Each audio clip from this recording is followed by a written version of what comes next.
Hi. So in this session we are going to implement a stack using two queues. ठीक है, तो हमारे पास दो क्यूज हैं जिसमें हम लोग NQ, DQ, फ्रंट ये सब कर सकते हैं. तो उन दोनों को यूज करके हमको एक स्टैक इंप्लीमेंट करना है जिसमें कि हम लोग पुश, पॉप और ये सब कर पाएं. ठीक है. So the idea is we are going to use one of the queue as our main queue and the other one as a helper queue. ठीक है, मतलब जो दूसरे वाला होगा वो थोड़ी देर के लिए उसको हेल्प करेगा. जैसे कि मान लो NQ करना है, ठीक है, तो वो थोड़ी देर के लिए हेल्प कर देगा उसको.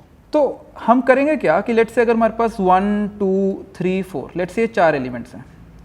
Okay, so we have 1 2 3 and 4. तो हम इनको रिवर्स ऑर्डर में इसमें मेंटेन करके चलेंगे. 4 3 2 1, राइट. 4 3 2 1 ऑर्डर में मेंटेन करके चलूंगा ताकि अगर मुझे कल को कोई बोलता है कि मेरे स्टैक में से उसको पॉप कर दो एलिमेंट को, तो बेसिकली मुझे 4 को पॉप करना है, राइट, बिकॉज लास्ट एलिमेंट 4 है. तो 4 हमारा इस Q1 में से DQ हो पाए, राइट, क्योंकि अगर मैं Q1 में से DQ कर दूंगा तो इवेंचुअली मेरा 4 बाहर आ जाएगा जो कि मेरे 1 2 3 4 में से लास्ट एलिमेंट था, राइट. तो इसलिए मैं रिवर्स ऑर्डर में Q के अंदर मेंटेन करके चलूंगा. बट रिवर्स ऑर्डर में मेंटेन कैसे करें, राइट. जैसे 1 2 3 4 है, अगर मैंने पहले 1 डाल दिया इसमें, राइट, ठीक है, अगर मेरे पास एम्प्टी Q1 था, अगर 1 आया मैंने इसमें 1 डाल दिया, तो अगले एलिमेंट को मैं आगे कैसे लगाऊं? मुझे तो यहीं पे लगा सकता हूं ना, बिकॉज NQ तो पीछे लगाएगा उसके, मैं यहाँ पे कैसे लगाऊं उसको? तो इस चीज़ के लिए NQ करने के लिए हम लोग थोड़ी देर के लिए Q2 का यूज़ कर लेंगे. Q2 का यूज़ कर लेंगे, ठीक है. जैसे अभी ये चीज़ समझो हम लोग करने के वाले हैं. लेट्स से अगर अब किसी ने मुझे बोल दिया कि यार इसमें 5 को NQ कर दो, 5 को NQ कर दो. अब 5 को ऑब्वियसली मुझे Q1 में अगर NQ करना है तो वो यहीं पे हो पाएगा, बट मैं क्या चाहता हूँ कि Q1 के फ्रंट में आ जाए 5.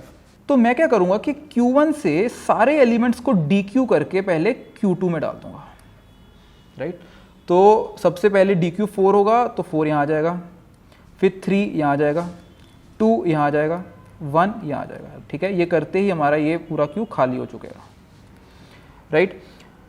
देन जो मेरा 5 है इसको मैं इसके अंदर NQ कर दूंगा, 5 को इसके अंदर NQ कर दूंगा, एंड मैं फिर से यहाँ से DQ करके इसमें NQ कर दूंगा. तो इट विल बी 4 3 2 1.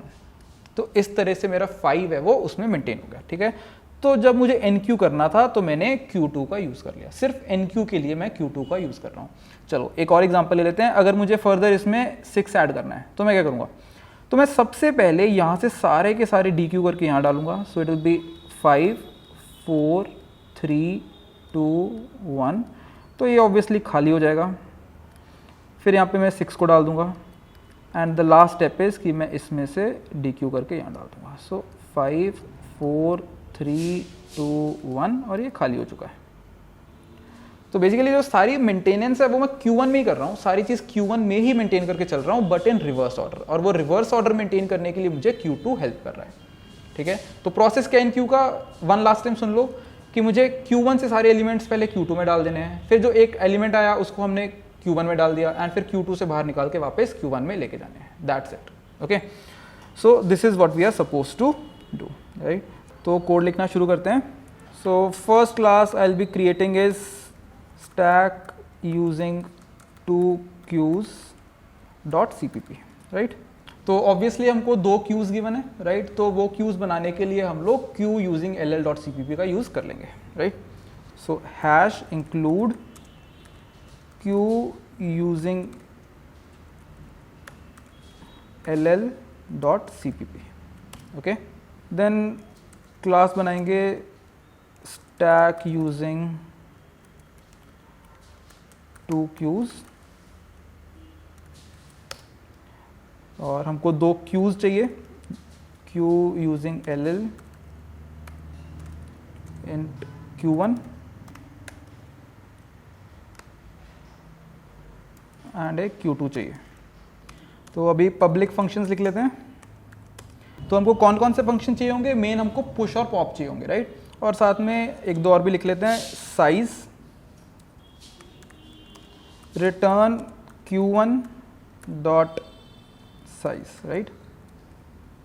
तो बिकॉज जो क्यूज थे हमने उधर भी साइज फंक्शन लिख रखा था, तो उनके साइज फंक्शन यूज करके हम लोग को क्यू का साइज पता चल जाएगा, right. Okay, so Boolean is empty so obviously return Q1 dot is empty, right. तो हम जो पूरी मेंटेनेंस कर रहे हैं वो Q1 में ही मेंटेन कर रहे हैं, राइट। अगर Q1 एम्प्टी है तो मेरा बेसिकली स्टैक एम्प्टी है, राइट। तो हम लोग बेसिकली Q1 से ही खेल रहे हैं सब कुछ, right. So now let's write our push function, void push तो int data, okay, because obviously इस बार हम लोग t के लिए नहीं, हम लोग सिंपल int के लिए ही काम कर रहे हैं। करना चाहो तो t के लिए भी बना सकते हो, ठीक है। मैं बट सिर्फ इंटीजर को ही यूज करूंगा यहाँ पे। while Q1 dot is empty, right. So यही हमने डिस्कस किया था। पहला स्टेप क्या है कि सारे एलिमेंट्स को Q1 से निकाल के Q2 में डाल दो, ठीक है। तो जब तक Q1 एम्प्टी नहीं हो जाता, Q1 से एलिमेंट्स निकाल के Q2 में डालते जाओ। सो Q2 डॉट NQ, राइट, उसमें डालने हमको कौन से एलिमेंट्स, Q1 से DQ कर करके, Q1 डॉट DQ, ठीक है। ये करने के बाद सारे एलिमेंट्स Q2 में आ चुके हैं। तो अब जो नया एलिमेंट है उसको हमें Q1 में डाल देना है। So I will just write over here Q1 dot NQ data, right. तो नया एलिमेंट उसमें जा चुका है। अब वापस क्या काम करना है, Q2 में से सारे एलिमेंट्स निकाल के Q1 में डाल देने हैं। तो लूप यूज़ कर लेते हैं यही वाला।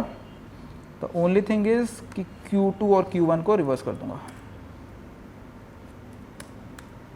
सो ये हमारा पुश फंक्शन लिखा जा चुका है, ठीक है। So the last function is int pop, right. तो पॉप का काम तो बहुत ही आसान है। क्या करना है, जो Q1 है उसका जो फर्स्ट एलिमेंट है उसको DQ कर दो, राइट, बिकॉज हमने रिवर्स ऑर्डर में मेंटेन कर रखा है, right. So return Q1 dot DQ, that's it. तो हमारा ये पूरा स्टैक इंप्लीमेंट हो चुका है, राइट। तो अब इसको यूज करके देखते हैं। Stack using 2 queues use dot CPP, ठीक है। चलो, so first hash include IOStream using namespace standard, hash include stack using 2 queues dot CPP, then main function int main। so सबसे पहले stack बना लेंगे, stack using 2 queues s, right. Data type pass करने की जरूरत नहीं है बिकॉज हमने int ही लेके चला है, ठीक है। int ARR, so let's say 10 20 30 40, चलो ये डाल लेते हैं उसमें। देन सबसे पहले लूप लगेगा for int I is equal to 0, I less than 4, I plus plus s dot push ARR I। Then और जब तक कि मेरा स्टैक खाली नहीं हो जाता हम लोग प्रिंट करते जाएंगे s dot pop, right. Basically हमने एक स्टैक इंप्लीमेंट कर दिया। मैं पॉप करूंगा, एक्चुअल में क्या होगा, जो मैं Q1 बनाया था उसमें से DQ होता जाएगा, ठीक है।